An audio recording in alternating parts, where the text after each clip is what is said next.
Kingdom po ay isang story tungkol sa Pilipinas kung tayo ay hindi nasakop, di ba po? Alam niyo po na nasakop tayo, pero itong The Kingdom ay story about kung ang Pilipinas ay hindi nasakop. Kaya para sa akin, marami po tayong matututunan lahat, pati ang ating mga anak. Kaya kung ako sa inyo, unahin niyo po ang The Kingdom dahil marami kayong mapupulot na aral dito. Yes. Ano kaya ang gobyerno meron tayo? Anong klaseng kultura ang meron ng Pilipinas kung tayo tinawag na kalayaan? Alam niyo yan. Sobrang saya. At nandun si Papa P. Pamo. Yun lang, narinig ko naman yung sinabi nila, di ba? Hindi nyo naintindihan. Pero yun nga, imagine the Philippines na hindi na-conquer ng kahit sinong bansa. Imagine, sobrang malaya tayo, may sarili tayong kultura na hindi na-influensyahan ng iba. Ano kayang itsura ng Pilipinas kung hindi tayo nasakop? So yun po yung kwento basically ng The Kingdom.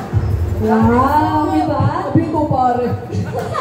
Nakaka-intriga talaga kung ano nga ba ang Pilipinas bago tayo sakupin ng mga dayuhan, di ba? And that's the biggest what if na meron tayo. So guys, can you also share us about the role or what's the characters that you are portraying for the movie? So let's go with Miss Christine Reyes, Dayang Matinyas. Oh yes, kami po dito ay magkakapatid. Ako po si Dayang Matinyas.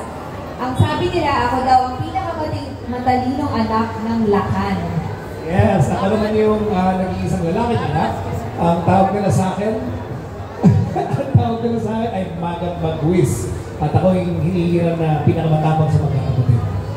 Ako naman yung bunsong anak ni Bossing dito, si Dayang Luwalhati. Siyempre, parang ako na ang Disney Princess. As a Disney Princess lang ako dito, guys.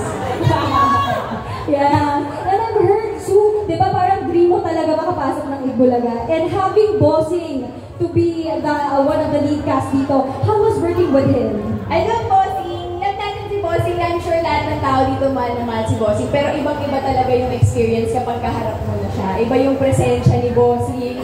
May konting kaba, may konting kilig, may konting takot, may konting honor. So, iba-iba mixed emotions talaga yung nararamdaman mo. Tsaka may Papa P pa, di ba? Yes, Papa P. Talagang dalawang magagaling na artista yan, guys.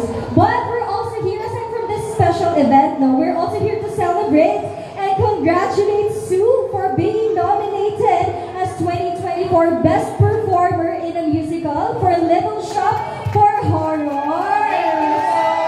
Thank you. Let's give her a round of applause. So, aside from being a multi-talented actress, though, you're now going to the musical theater. Yes, also the theater world. Actually, binago po talaga ng teatro yung buhay ko. I think after kung ginawa yun, ibang tao na talaga ako ngayon.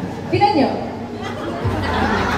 Ang bilis ko mag-iba. Hindi, but I'm really grateful for, it's an honor talaga to be nominated alongside yung mga, syempre mga veteran actors na in theater. So thank you for the honor of being nominated.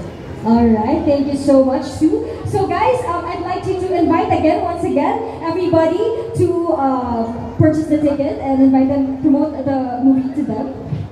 Sir Steve? Oh. Sa Pasko niyo po, December 25, huwag niyo pong kalimutan. Unahin niyo po ang The Kingdom. PG po kami, kaya pwede niyo pong isama ang mga bulinggit niyo sa inyong tahanan. Kaya The Kingdom, December 25. Kasama namin dito si Papa P.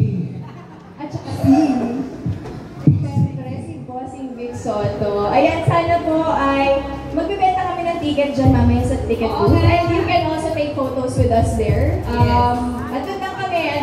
I think we're gonna sell like the first 20 buyers of tickets will get merch. Yes, t-shirts, poster. So sana po, andun na kami sa ticket booth later. Puntahan nyo kami. Let's take photos, buy tickets. For local family to enjoy the movie. Kami mismo yan, ha? Kami po, nag-sign po kami dyan kanina. Yeah, that's right. That's so exciting. So we're inviting everyone to please grab your tickets in advance bago kayo mag-uubusan before December 25 para ready na kayo manood ng The Kingdom. Again, guys, rated PG tayo. So for family talaga, everybody is welcome to watch it. Very educational, very intriguing. Alright, so follow at lagi tumutok sa MQuest Ventures and APT on Facebook, Instagram, and X, and TikTok para sa mga abang-abang Cloud Kingdom. Sa lahat po ng mga bumili ng